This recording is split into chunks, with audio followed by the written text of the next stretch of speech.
Don't forget to hit the like button, subscribe to Shadow Case Files, and share this video with other true crime enthusiasts. Tonight's deep dive is one of the most haunting unsolved disappearances in modern American history. The vanishing of Maura Murray, a student, disappears after a car crash. No trace found. Before she became the center of a nationwide mystery, Maura Murray was by all appearances everything a family, a university, and a nation would expect from its youth. Bright, driven, beautiful. A West Point cadet turned nursing student at the University of Massachusetts Amherst. A doting daughter, a beloved sister, and an athlete with a future. But sometimes, even the most perfect surface hides a current that pulls deeper than anyone can imagine. Maura was born on May 4, 1982, in Hampshire, Massachusetts, the youngest of 4 children in a close-knit Irish-American family. Her father, Fred Murray, worked in medical technology and was immensely involved in his children's lives. Her mother, Laurie, divorced Fred during Maura's teenage years. That fracture would ripple through Maura's world in ways no one could foresee. At Whitman-Hanson Regional High School, Maura thrived. She was a star athlete in cross-country and track. Later, she was accepted into the prestigious United States Military Academy at West Point. The military world demanded perfection, and Maura delivered, her at least. She tried to, but the cracks began to show. Maura transferred to UMass Amherst after a minor disciplinary incident at West Point involving credit card misuse. It was the kind of mistake that would embarrass a student but hardly define them. Yet for Maura, it marked the beginning of a subtle unraveling. She switched majors to nursing, still challenging, still noble, but the transition seemed to coincide with signs of emotional strain. By the winter of 2004, her behavior began to raise quiet alarms among those closest to her. There were strange phone calls, silent moments, late-night sobbing overheard by doormates, a cryptic email to her professors citing a family emergency which never existed. The pieces were assembling, but the picture was still incomplete. On February 5, 2004, Maura had a phone conversation with her sister Kathleen that reportedly left her in tears. The next night, she crashed her father's car after a party. Police called it an accident. Her father called it strange. Fred Murray would later say, "Maura was scared. I could feel it in her, but I didn't know what she was scared of, and that fear, elusive and undefined, would drive her to pack her car just days later and disappear into the icy wilderness of New Hampshire." Maura emailed her professors saying she'd be gone for a week due to a death in the family. There had been no death. She withdrew $280 from an ATM. She bought alcohol. She printed directions to Vermont. She left no note. It was as if she were planning for something, just not telling anyone what it was. What was going through her mind as she looked out over the snow-covered landscape that morning? Was she fleeing something or someone? Was she orchestrating her own escape? Or was she already caught in a web far darker than any of us can imagine? She drove north, away from the university, away from her family, away from everything she knew. And then, just before 7:30 p.m. on February 9, 2004, Maura crashed her car on Route 112 in Haverhill, New Hampshire. A local woman heard the impact and looked outside. She saw a young woman standing outside a black Saturn, appearing uninjured but shaken. When police arrived minutes later, Maura Murray was gone, and she has never been seen again.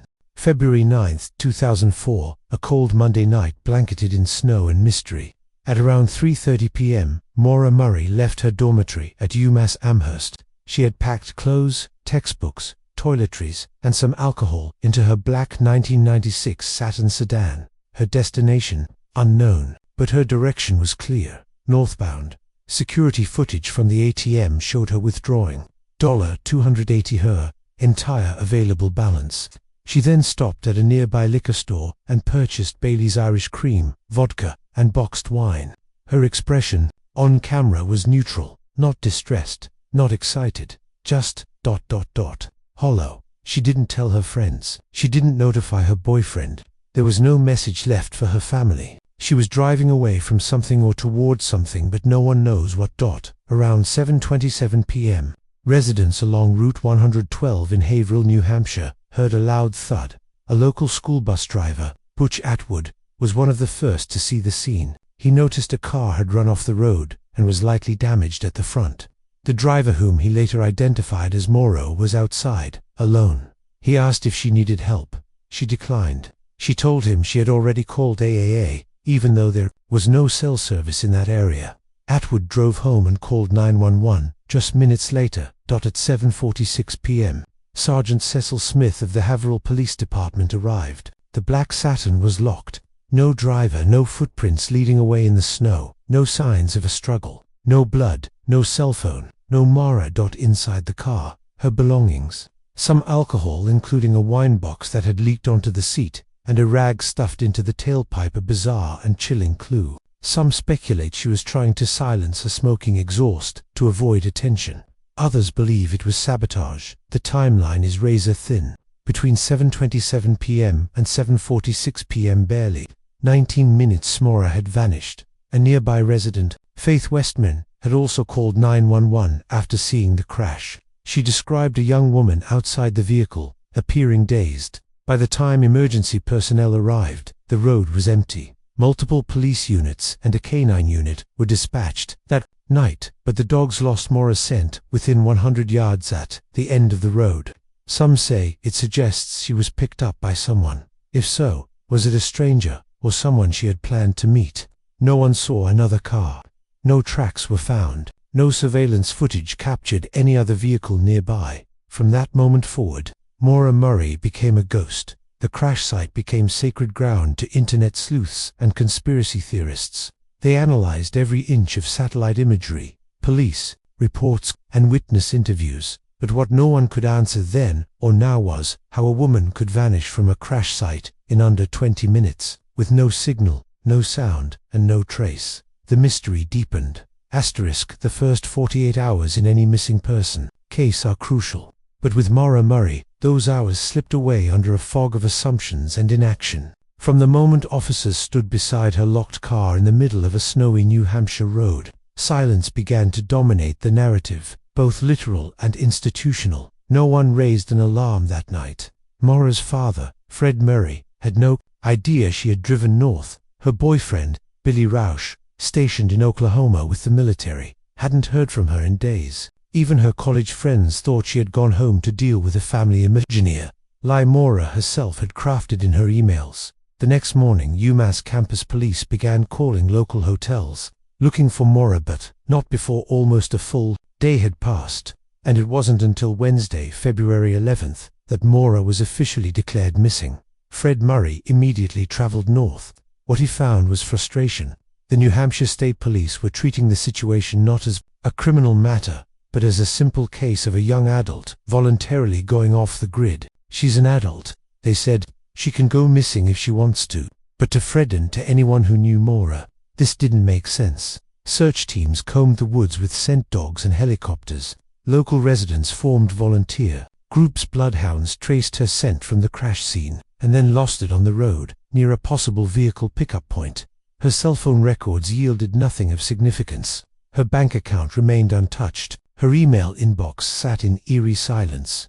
And then there were the oddities, the little details that should have meant more. There was the phone call Maura received at her job a few days before she disappeared, reportedly causing her to break down in tears. The details of that call were never publicly disclosed. There was a voicemail left on her boyfriend's phone just after she vanished. A chilling message with the sound of what some described as sobbing or breathing. The call was traced to a calling card from a payphone in New Hampshire.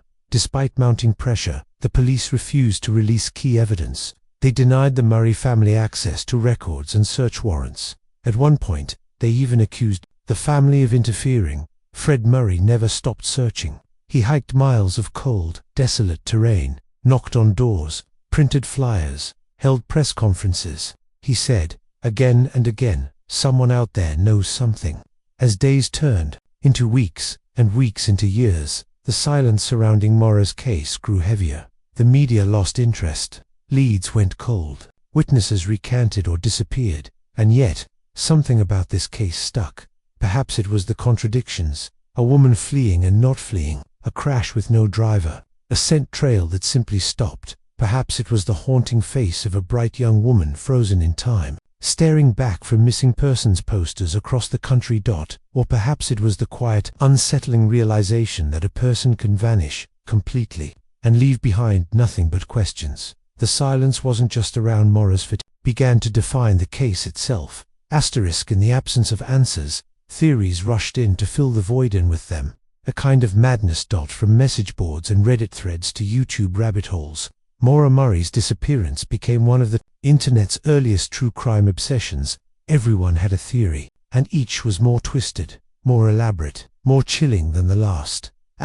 Maura staged her own disappearance. She withdrew money, she lied to professors, she searched for lodging in Vermont. She packed her things and left without telling a soul. These actions suggested planning, not panic. Some believe Maura had had enough of college, of her family's pressures, of a long-distance relationship that may have been falling apart. Maybe she wanted out, a fresh start. But if she did vanish willingly, where did she go? How did she survive without accessing her bank account, contacting her loved ones, or leaving a single breadcrumb? Others believe Maura never got the chance to escape, that she was picked up on Route 112 by a stranger, perhaps even someone familiar to the area. Rumors swirled about a man in a red truck seen around the time of her disappearance. Several residents reported strange behavior from neighbors. Years later, cadaver dogs reportedly hit on the scent of human remains in a nearby house's basement, but no warrant was ever granted. The home has since been demolished. The idea of a local predator, of someone who knew the woods, the blind spots, and the lack of cell coverage lingers heavily in the case. Maura was cracking under pressure. The credit card fraud at West Point, the recent car accident, her sister's struggles, and her relationship troubles, all compounded. Perhaps she was dealing with mental health issues, and that long drive north was a cry for help. Some believe Maura ran into the woods, disoriented and overwhelmed, and succumbed to the freezing temperatures. But there were no footprints in the snow, no items found, and trained dogs found nothing. How could she just disappear? Another possibility. She hitched a ride, got in a vehicle she thought was safe, and something went horribly wrong. If this were the case, why was there no sign of struggle? No dropped phone or torn clothing? Was the person who picked her up someone she knew, someone she trusted?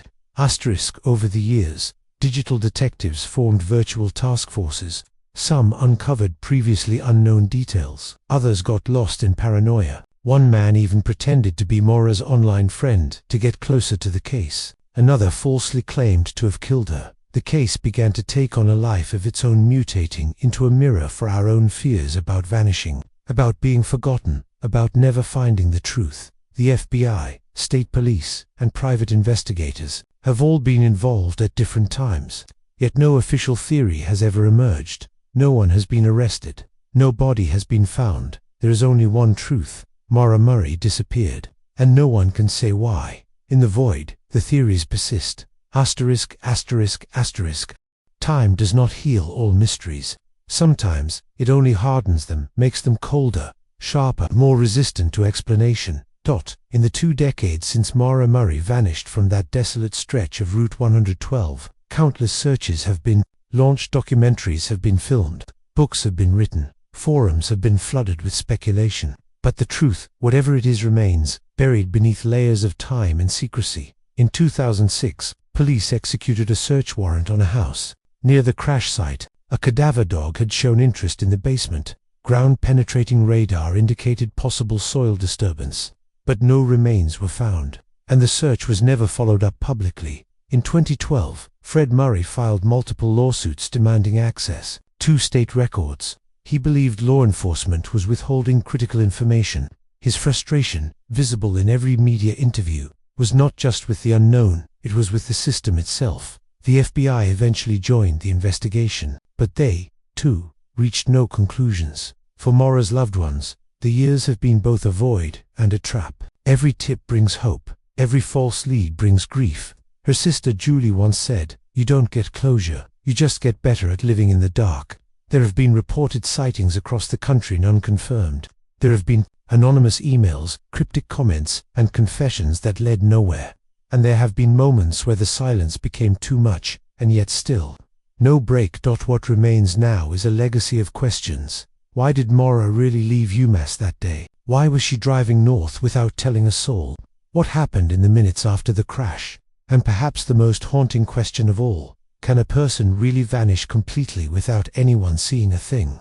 In today's world of digital footprints, cell tower pings, GPS, and surveillance cameras, Maura Murray's case feels like a ghost story from another century. But it happened in 2004, in New England, in plain sight. Somewhere out there, the truth remains. Frozen, waiting, watching. Maybe someone helped her vanish. Maybe someone took her.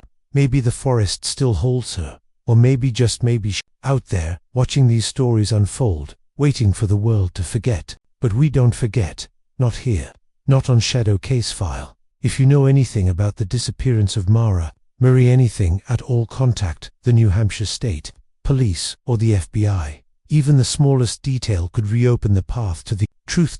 Until then, we watch, we wait, we listen for echoes in the dark. If this case haunted you as much as it haunts us, hit the like button, subscribe to Shadow Case File, and share this video with someone who needs to hear it. Because in every shadow, there's a story, and every silence hides a scream.